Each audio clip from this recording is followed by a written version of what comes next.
The word that fools everyone? A light year sounds like an amount of time. It is not.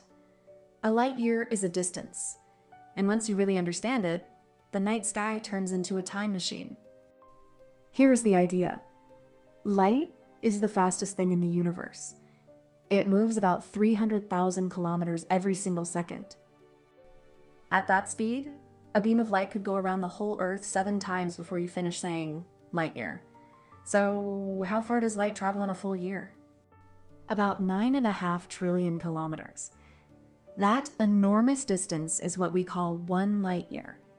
We use it because space is so huge that normal numbers stop making sense. Saying a star is 40 trillion kilometers away is a headache. Saying it is 4 light years away is easy. But here is where it gets beautiful. Because light takes time to travel, whenever you look at something far away, you are seeing it as it used to be, not as it is now. Look at the sun. Its light takes about 8 minutes to reach us. So you never see the sun as it is this instant. You see it as it was 8 minutes ago. If the sun simply vanished, you would not even know for 8 whole minutes. Now go further. The nearest star after the sun is called Proxima Centauri, about 4 light years away. The light landing in your eye tonight left that star 4 years ago. You are looking 4 years into the past.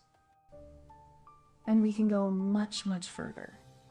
On a dark, clear night, you can just barely spot the Andromeda galaxy. A faint smudge of light. It is 2.5 million light years away. The light hitting your eye right now left Andromeda 2.5 million years ago, long before our own species existed. So a telescope is not just a way to see far. It is a way to see backward, to watch the history of the universe, still glowing in the dark. Every star you see is a postcard from the past,